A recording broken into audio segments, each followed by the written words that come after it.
पहाड़ों पर बर्फबारी की वजह से मैदानी इलाकों में भी ठंड तेज पड़ने लगी है। शीतलहर और कोहरे की वजह से लोग परेशान हो चुके हैं। दिल्ली और पूरे उत्तर भारत में अमूमन ऐसे ही हालात हैं। ट्रेनों के साथ साथ हवाई उड़ानें भी प्रभावित हुई हैं और सड़कों पर कार की रफ्तार थम सी गई है।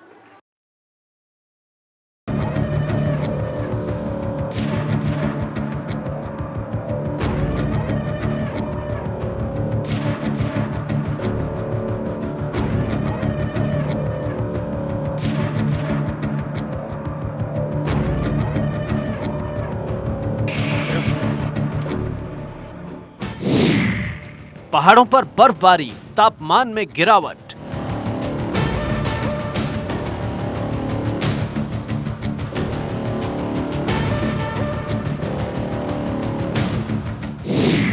उत्तर भारत में शीतलहर, कोहरे का भी सितम।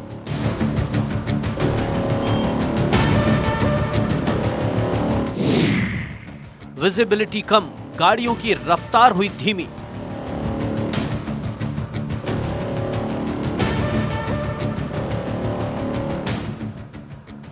पहाड़ों पर हो रही बर्फबारी का असर मैदानी इलाकों में देखने को मिल रहा है।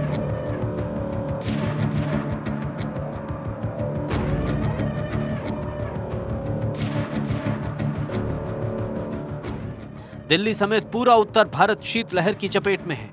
कोहरे की घनी चादर देखने को मिल रही है, जिससे विजिबिलिटी कम हो गई है।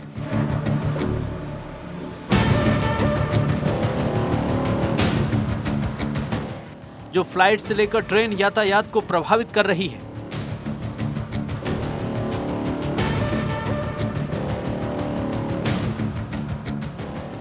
दिल्ली में घने कोहरे से कई फ्लाइट लेट हो गई हैं। दिन तक 30 से ज्यादा उड़ानें प्रभावित हुई, जिसकी वजह दिल्ली एयरपोर्ट पर घना कोहरा है। आईएमडी के मुताबिक पहाड़ी इलाके में बर्फबारी कुछ दिनों तक होती रहेगी। मैदानी इलाकों में 12 जनवरी तक बारिश की संभावना है, जिसके लिए दिल्ली, यूपी, पंजाब, हरियाणा, चंडीगढ़ में रेड अलर्ट जारी किया गया है। बिहार और राजस्थान में ऑरेंज अलर्ट जारी है। दिल्ली में ठंड के चलते 15 जनवरी तक सभी स्कूल बंद करने का फैसला लिया गया है। यूपी की राजधानी लखनऊ के लिए भी अगले 48 घंटे के लिए कोल्ड डे और ऑरेंज अलर्ट जारी किया गया है। यूपी में शीतलहर के साथ घना कोहरा छाया रहेगा।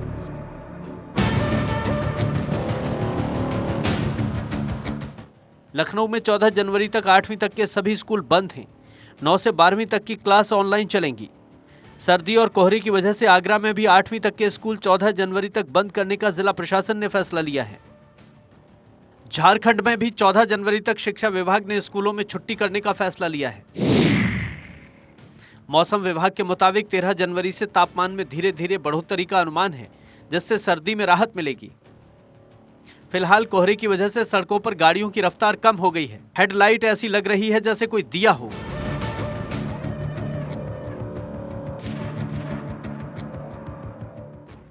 कॉलेज से ऑफिस तक और दूसरे शहरों तक जाने वाले लोगों को कोहरे से परेशानी का सामना करना पड़ रहा है।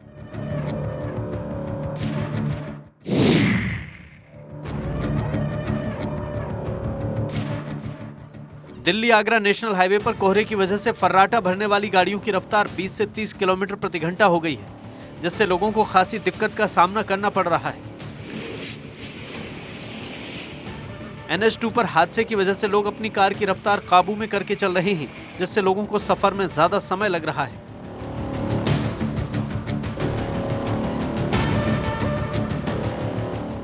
दिल्ली मुंबई मार्ग पर ट्रेनें लेट चल रही हैं।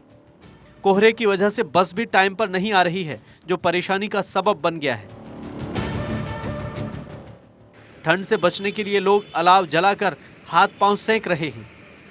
बहुत ठंडा हो गया। 7 बजे तो कुआं पड़ेगा। रोड में गाड़ी नहीं देखा जाएगा तो इधर भी ज्यादा कुआं सा लगता है। गाड़ी की स्पीड 10 और 20 के हिसाब से चल रही है। आप देख रहे हो कोहरा कितना है और बड़ी मुसीबत से गाड़ी निकालनी पड़ रही है। बिल्कुल डिवाइडर के सफेद पट्टी वगैरह देखते हुए लोगों को दिख ही नहीं रहा, आने जाने में दिक्कत हो रही है। कोई नहीं निकल। तो आप बाइक कैसे चला रहे हो? बाइक चला रहा हूँ सर, मेरी मजबूरी है, मेरा पेट पाल रहा है मेरे को अपना।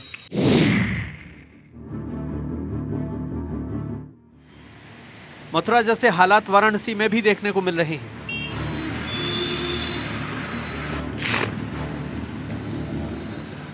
कड़ाके की ठंड पड़ रही है, जिससे आम जनजीवन प्रभावित हो रहा है। सुबह और रात को कोहरे की वजह से विजिबिलिटी 0 हो गई है।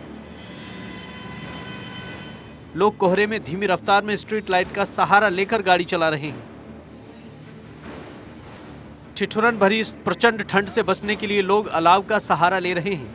वाराणसी के तापमान की बात करें तो ये 8 डिग्री सेल्सियस दर्ज किया गया।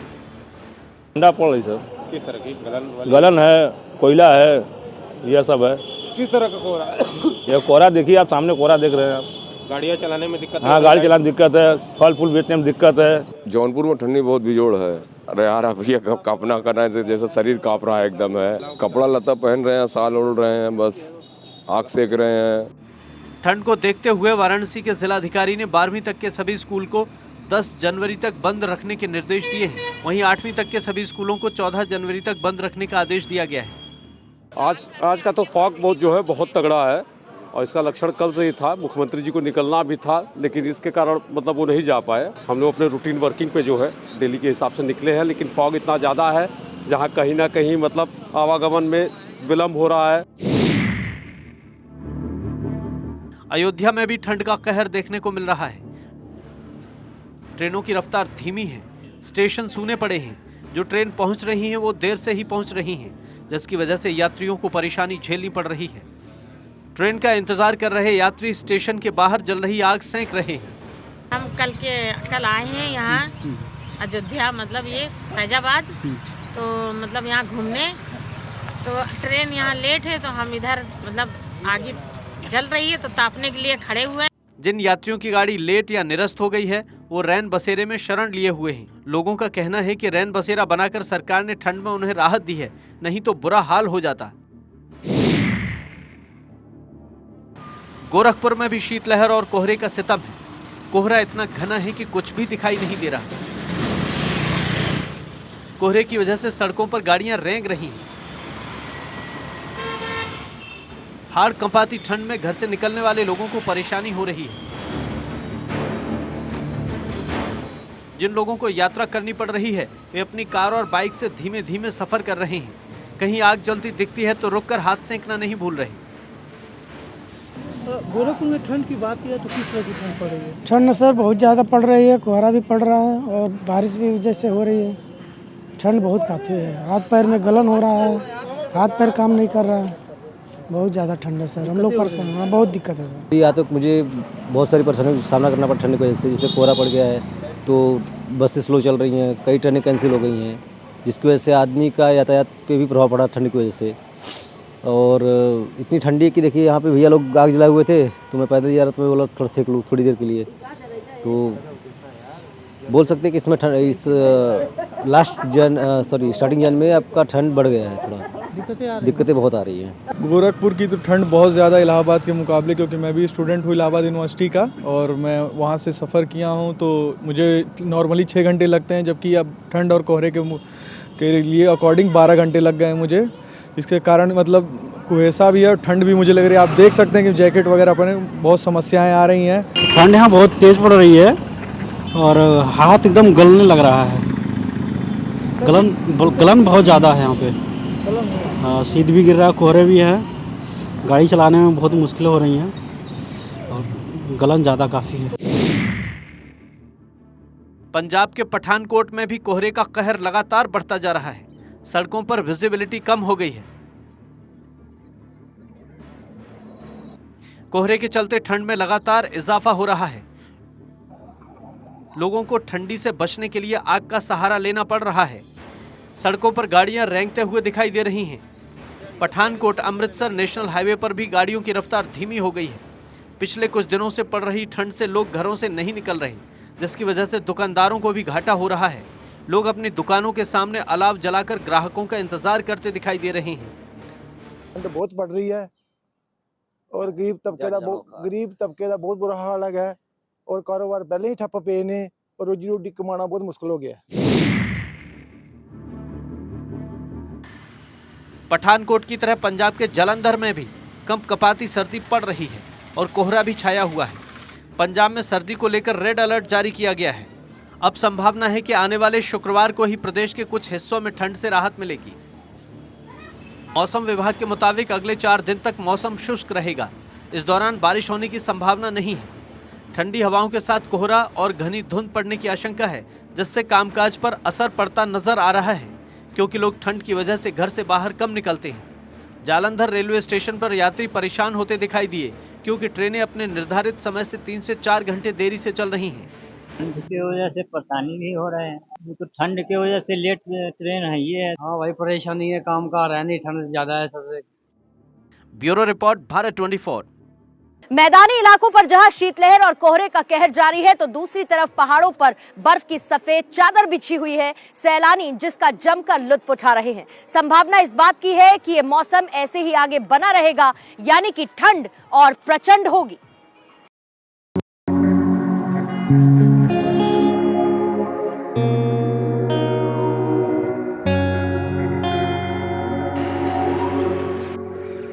पहाड़ से लेकर मैदानी इलाके तक हर जगह प्रचंड ठंड है। मैदानी इलाकों में जहां शीतलहर के साथ कोहरे की चादर है, तो पहाड़ों पर बर्फबारी हो रही है।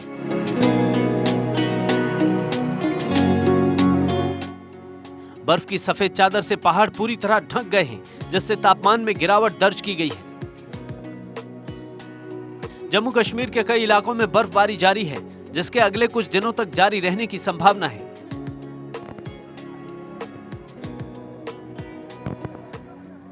जम्मू कश्मीर के अलावा हिमाचल और उत्तराखंड में भी बर्फबारी से पहाड़ सफेद हो गए हैं।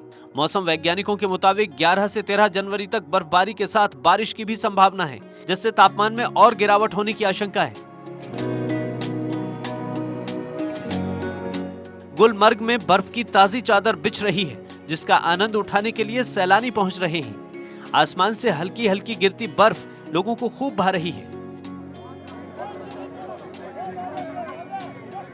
मैं पहले तो बर्फ देख चुका था, लेकिन मैं ऐसा स्नोफॉल लाइव नहीं देखा था कभी जिंदगी में। गिरते हुए आज मैं पहली बार देख रहा हूँ स्नोफॉल। बहुत मजा आ रहा है, और मेरी अभी नई नई शादी हुई, इसलिए मैं और भी ज्यादा आनंद के साथ देख पा रहा हूँ। तंगमर्ग में भी बर्फबारी और बारिश का दौर जारी है।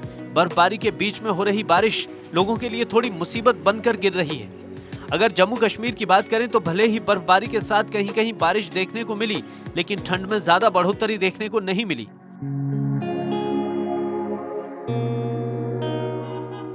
रविवार सोमवार की दरमियानी रात में श्रीनगर का तापमान -3 डिग्री दर्ज किया गया। इसके अलावा भी कई जगह टेम्परेचर माइनस में रहा। वहीं कुछ दिन पहले न्यूनतम तापमान -5.5 तक पहुंच गया था, जिसकी अपेक्षा अभी राहत है।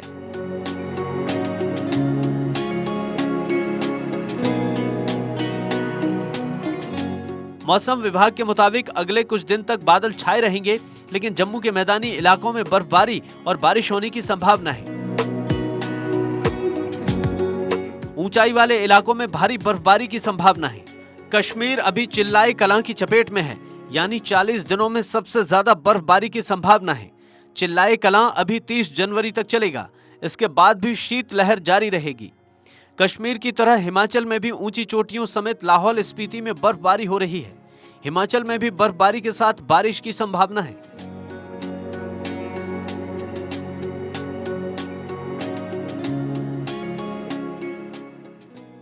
मौसम वैज्ञानिकों के मुताबिक हिमाचल में 11 से 13 जनवरी तक ज्यादातर हिस्सों में बारिश बर्फबारी होने की उम्मीद है। पर्यटकों के लिए अलग अलग विभागों की ओर से गाइडलाइन जारी की गई है, जिसका पालन और दिशा निर्देश का पालन करने को कहा गया है।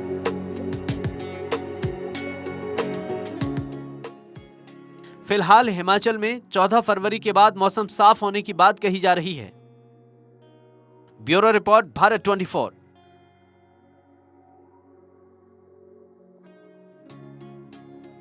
भारत में लोग इस बर्फबारी का जमकर लुत्फ उठा रहे हैं, तो अमेरिका और कनाडा में ये बर्फबारी मुसीबत का सबब बनी हुई है। मौसम की ग्लोबल मार ऐसी है कि ऑस्ट्रेलिया और पोर्टुगल में इस ठंड में बाढ़ जैसे हालात बने हैं। कश्मीर, हिमाचल और उत्तराखंड में जहां भारी बर्फबारी का लोग आनंद उठा रहे हैं, तो वहीं अमेरिका, कनाडा समेत यूरोपीय देशों में यही बर्फबारी मुसीबत बन चुकी है।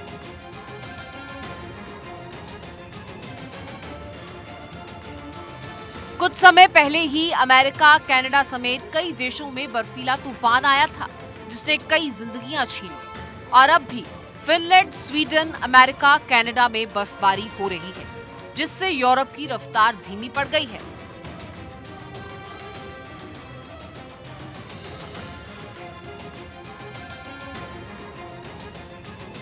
और इसी बीच एक बार फिर से यूरोप में बर्फीले तूफान का अलर्ट जारी हो चुका है, जिससे कनाडा में इमरजेंसी जैसे हालात हैं।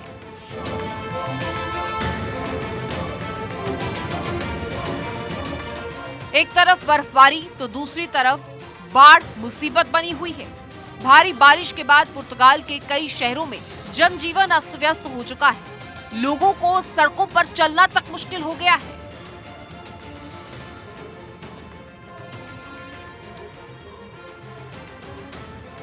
भारी बारिश के बाद आई बाढ़ में कई रेस्टोरेंट्स और मॉल्स में भी पानी घुस गया है।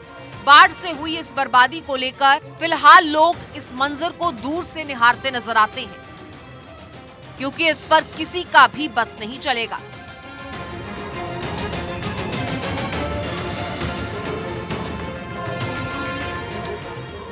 ऑस्ट्रेलिया में भी बाढ़ से खतरनाक हालात हैं। पश्चिमी ऑस्ट्रेलिया में तो 100 साल की सबसे खतरनाक बाढ़ आई है, जिसमें ब्रिटेन से 3 गुना बड़ा हिस्सा पानी में डूब चुका है। आदिवासी आबादी वाले किम्बरली में ट्रॉपिकल साइक्लोन एसी की वजह से भारी बारिश हुई, जिसके बाद इलाकों में पानी भर गया और सड़कें तक जलमग्न हो गई। और इस बाढ़ से ऑस्ट्रेलिया की पहचान माने जाने वाले कंगारू भी बड़ी संख्या में प्रभावित हुए हैं। बाढ़ में फंसे सैकड़ों लोगों का रेस्क्यू किया गया और अब भी राहत बचाव कार्य जारी है।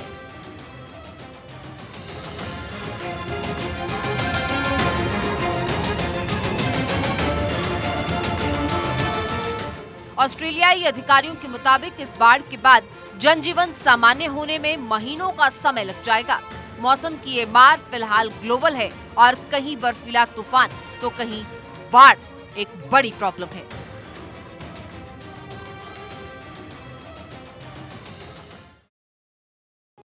इंदौर से वंदे भारत में आज के लिए फिलहाल इतना ही।